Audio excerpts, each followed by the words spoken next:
L'Echo de Savannas, issue number 19, 1981.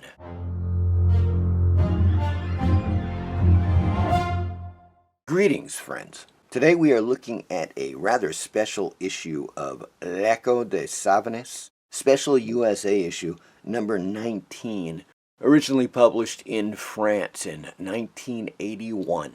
We begin with this fantastic Richard Corben cover based upon John Carter of Mars. This is spectacular, folks, and it gets better. Check this out. Yeah, that's right. It's a 2-page spread. Now, some of you may recognize this. This originally appeared, as far as I know, for the first time on a special science fiction book club edition back in the 1970s of John Carter of Mars. And once again, this is courtesy of my new sponsor, TooManyComicMagazines.com. This came from France. And not only are the prices very reasonable on the magazines, the shipping is the cheapest I've ever seen. You're talking 1 kilo, 2 pounds for $6.50. From France, that's the cheapest. That's completely insane. It costs $6.50 just to ship here in the United States if you're buying a couple of magazines. The grading is excellent. He has 3 levels of grading: acceptable, good, and very good. This one came in at a good rating. Indeed it is. If you are interested in checking out TooManyComicMagazines.com, go to the description of this video. I have the link there. Corben, folks. Oh yeah.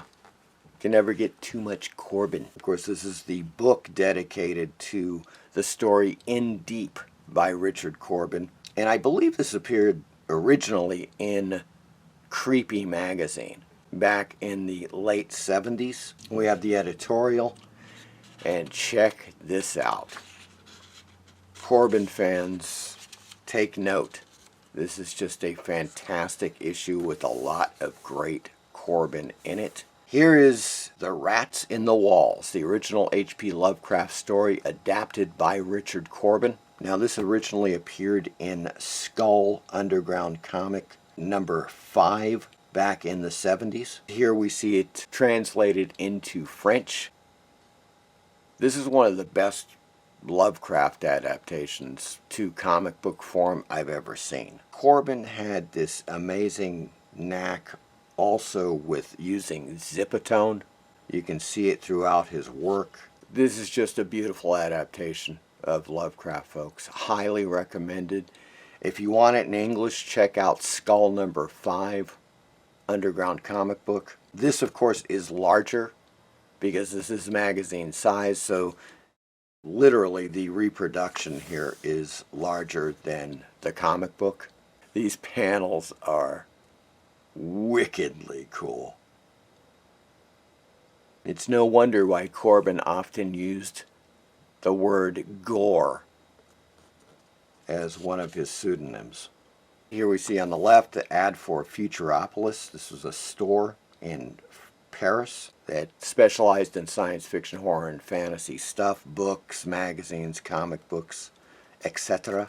And from Corben, folks, right to Berni Wrightson. This is from 1970, a Wrightson story. Love Wrightson in black and white, of course, as well as in color. But with the black and white, often his fine line work stands out.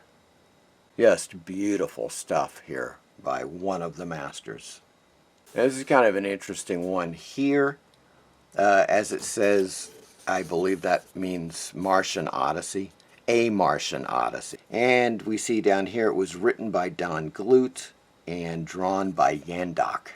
And this brings us to the 10th anniversary of the Festival of Paris. It's a film festival. I see some things that are familiar to me. For example, The Gates of Hell here, a photo, Lucio Fulci film. And here we have Jeff Jones, art, The Spirit of 76. Of course, he was all over Heavy Metal magazine, as well as other publications. Some fine watercolor work here. And here we have some really great work by the one and only Nestor Redondo.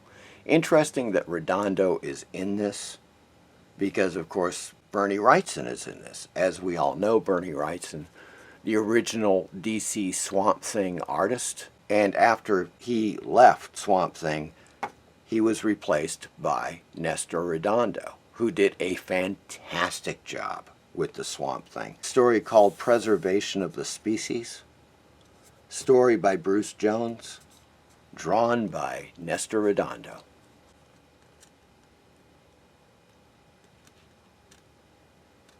And here's a few pages of Corben in black and white. Oh yes.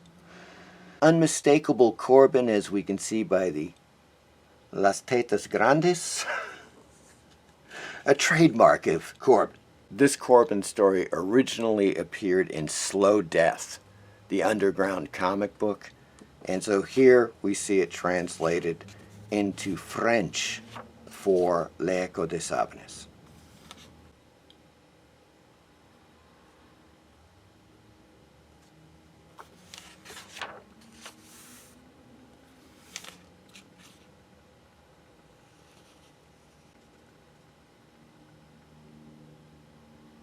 More ads for a variety of illustrated books, including some classic Wally Wood, of course going back to Corben, Jose Ortiz here, and other books, including Jeff Jones, Michael Kaluta, Berni Wrightson, Neil Adams, folks, Rand Holmes. God, he's one of my underground favorites. Of course, some more Wally Wood. Nice selection here. And that completes our look at L'Echo de Savannas, issue number 19, Special USA edition, featuring a whole lot of Corben, a whole lot of Berni Wrightson, a bit of Nestor Redondo, and some other fine artists. I hope you enjoyed this video, and as always, please like and subscribe. Thank you.